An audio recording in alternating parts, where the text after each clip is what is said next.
ಈ ಬಗ್ಗೆ ಮಾತನಾಡೋದಕ್ಕೆ ಆರ್ಥಿಕ ತಜ್ಞರು ನಮ್ಮ ಜೊತೆ ಇದ್ದಾರೆ. ಆರ್ ಎಸ್ ದೇಶಪಾಂಡೆ ಅವರು. ದೇಶಪಾಂಡೆ ಅವರೇ, ನಾವು ಗಮನಿಸ್ತಾ ಇದೀವಿ ಸರ್, ಏನಾಗ್ತಿದೆ ಅನ್ನೋದು. ಅಂದರೆ ಆರೋಗ್ಯದ ವಿಚಾರವಾಗಿ ಮನಮೋಹನ್ ಸಿಂಗ್ ಅವರ ಆರೋಗ್ಯದ ವಿಚಾರವಾಗಿ ಭಾಳಷ್ಟು ವರ್ಷಗಳಿಂದ ಪ್ರಶ್ನೆ ಇತ್ತು, ಆಗಾಗ್ಗೆ ಸ್ಟೇಬಲ್ ಆಗ್ತಾರೆ ಅಂತ. ಆದರೆ ನಾವು ಆರ್ಥಿಕತೆ ಬಗ್ಗೆ ನಾನು ಮಾಲ್ತೇಶ್ ಕೂಡ ಮಾತನಾಡ್ತಾ ಇದ್ವಿ. ಒಂದು ದೇಶದ ಅಭಿವೃದ್ಧಿ ಅಥವಾ ವಿಶ್ವ ಭೂಪಟ ಏನಿದೆ ಅದರಲ್ಲಿ ನಮ್ಮದೇ ಆದಂಥ ಒಂದು ಛಾಪನ್ನು ಮೂಡಿಸಬೇಕಾದ್ರೆ ನಮ್ಮ ಫಿನಾನ್ಸ್ ಸ್ಟೇಟಸ್ ಏನಿರುತ್ತೆ ಅದು ಭಾಳ ಮುಖ್ಯ, ಎಕಾನಮಿ ಅನ್ನೋದು. ಸೊ ನೀವು ಕಂಡ ಹಾಗೆ ಮನಮೋಹನ್ ಸಿಂಗ್ ಏನಿದ್ದಾರೆ, ಸೊ ಅವರ ಎಕಾನಮಿಯ ವಿಷನ್ ಹೇಗಿತ್ತು, ಎಲ್ಲಿಂದ ಆರಂಭ ಮಾಡ್ತೀರಿ ಅಂತ, ಎಲ್ಲಿಂದ ನೀವು ಇಂಪ್ರೆಸ್ ಆಗ್ತಾ ಬಂದ್ರಿ ಅಂತ?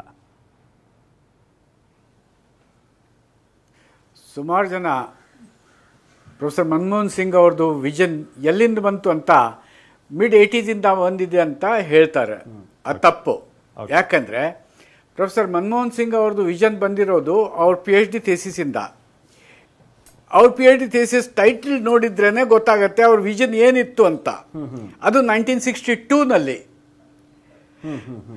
India's export trends and prospects for self sustained growth. ನೋಡಿ, ಇಂಡಿಯಾಸ್ ಎಕ್ಸ್ಪೋರ್ಟ್ ಟ್ರೆಂಡ್ಸ್ ಅಂದರೆ ಇಂಟರ್ನ್ಯಾಷನಲ್ ಟ್ರೇಡಲ್ಲಿ ಇಂಡಿಯಾ ಮುಂದೆ ಹೋಗಬೇಕು, ಅದರಿಂದ ನಮಗೆ ಸಸ್ಟೈನ್ಡ್ ಗ್ರೋತ್ ಸಿಗುತ್ತೆ ಅಂತ.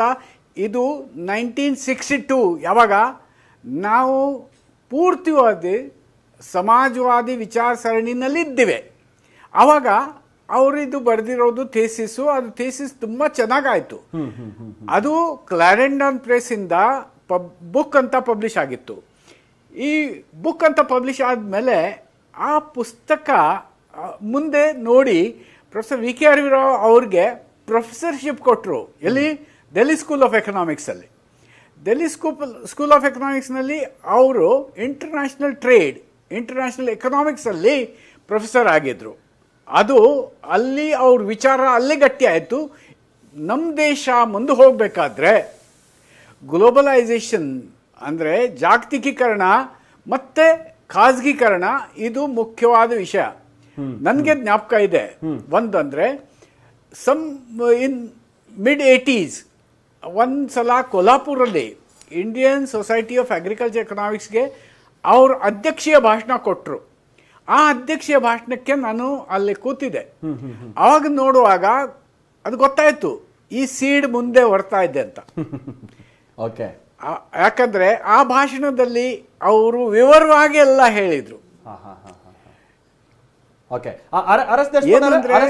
ಒಂದು ವಿಚಾರ ಅಂತಂದ್ರೆ, ನಮ್ಮ ಭಾರತದ ರಾಜಕಾರಣದಲ್ಲಿ ಒಂದು ದೌರ್ಭಾಗ್ಯ ಏನ್ ಗೊತ್ತಾ, ಈಗ ಯಾರು ನಾವು ಚುನಾವಣಾ ರಾಜಕೀಯದಲ್ಲಿ ಸ್ಪರ್ಧೆ ಮಾಡಿ ಇಂಥ ಪೊಸಿಷನ್ಸಿಗೆ ಹೋಗ್ತಾರೆ ಅಥವಾ ಯಾರು ಮಾಸ್ ಲೀಡರ್ ಅಂತ ಗುರುತಿಸಪಡ್ತಾರೆ ಅಂತವ್ರಿಗೆ ಸಿಗುವಂತ ಒಂದು ಹೆಸರು ಮನ್ನಣೆ ಈ ರೀತಿ ಅಂತ ಮಿತಭಾಷಿ ಸೈಲೆಂಟ್ ವರ್ಕರ್ಸಿಗೆ ಬಹಳ ಸಂದರ್ಭದಲ್ಲಿ ಸಿಗೋದಿಲ್ಲ. ಬಟ್ ನಾವು ಅವರನ್ನ ಈ ಸಂದರ್ಭದಲ್ಲಿ ನೆನಪಿಸ್ಕೊಳ್ಬೇಕು. 1991ರಲ್ಲಿ ನೀವು ನೋಡಿದ ಹಾಗೆ ಅವತ್ತವರು LPG ಅನ್ನುವಂತ ಒಂದು ನಿರ್ಧಾರಕ್ಕೆ ಏನ್ ಬರ್ತಾರೆ, ಲಿಬರಲೈಸೇಷನ್ ಆಮೇಲೆ ಪ್ರೈವೇಟೈಸೇಷನ್ ಗ್ಲೋಬಲೈಸೇಷನ್ ಅನ್ನುವಂಥ ನಿರ್ಧಾರ ಬಹಳ ವಿರೋಧ ವ್ಯಕ್ತ ಆಯಿತು ಅನ್ನುವಂಥದ್ದನ್ನು ಕೂಡ ನಾವು ನಮ್ಮ ಬಾಲ್ಯದಲ್ಲೆಲ್ಲ ಕೇಳ್ಪಡ್ತಾ ಇದ್ವಿ. ಅದನ್ನ ಮೀರಿ ಅವ್ರು ತೆಗೆದುಕೊಂಡಂತ ನಿರ್ಧಾರ, ಅವ್ರು ಹಾಕೊಟ್ಟಂತ ಹಾದಿ ಹೇಗೆ ಭಾರತದ ಆರ್ಥಿಕತೆಗೆ ಅನುಕೂಲ ಆಯಿತು ಅಂತ ನೀವು ಗಮನಿಸ್ತೀರಾ ಸರ್? ಯಾಕಂದ್ರೆ ಅಲ್ಲಿವರೆಗೂ ನಮ್ಮ ಆರ್ಥಿಕ ಪರಿಸ್ಥಿತಿ, ನಮ್ಮ ಆರ್ಥಿಕತೆ ಒಂದು ಕಟ್ಟಂಗೆ ಇತ್ತು. ಯಾಕಂದ್ರೆ ಫ್ರೀಡಮ್ ಯಾರಿಗೆ ಇರಲಿಲ್ಲ. ಈ ಫ್ರೀ ಮಾರ್ಕೆಟ್ ಇಂದ ನಮ್ದು ಲಾಭ ಆಗತ್ತೆ ಅಂತ ಇದು ಪ್ರೊಫೆಸರ್ ಮನಮೋಹನ್ ಸಿಂಗ್ ಅವ್ರದ್ದು PhD ಮಾಡುವಾಗನೇ ಥಿಂಕಿಂಗ್ ಇತ್ತು. ಮತ್ತು ಮಿಡ್-60s ಅಲ್ಲಿ ಅಂದರೆ 1967 ಅವರು ಎಕನಾಮಿಕ್ ವೀಕ್ಲಿ ಅಂತ ಒಂದು ಜರ್ನಲ್ ಇದೆ, ಅದರಲ್ಲಿ ಬರೆದಿದ್ರು. ಈಗ ಇನ್ನು ಮುಂದೆ 80s ಅಲ್ಲಿ ಅವರು ಯಾವಾಗ ಫೈನಾನ್ಸ್ ಸೆಕ್ರೆಟರಿ ಇದ್ರು ಆವಾಗ ಕೂಡ ಇದ್ರ ಬಗ್ಗೆ ಸುಮಾರು ಸಲ ಮಾತಾಡಿದ್ರು. ಅದು ಮುಂದೆ 1990 ಅಂದರೆ ಅವರು ಫೈನಾನ್ಸ್ ಮಿನಿಸ್ಟರ್ ಆಗೋದು ಮುಂಚೆ ಅವರು ಬೆಂಗಳೂರಲ್ಲಿ ಬಂದಿದ್ರು. ಬೆಂಗಳೂರಲ್ಲಿ ಬಂದಾಗ ಅವರು ಇಂಡಿಯನ್ ಇನ್ಸ್ಟಿಟ್ಯೂಟ್ ಆಫ್ ಮ್ಯಾನೇಜ್ಮೆಂಟಲ್ಲಿ ಕಾನ್ವೊಕೇಶನ್ ಅಡ್ರೆಸ್ ಕೊಟ್ಟರು. ನಾನು ಹೋಗಿದ್ದೆ ಕಾನ್ವೊಕೇಶನ್ ಅಡ್ರೆಸ್ಗೆ.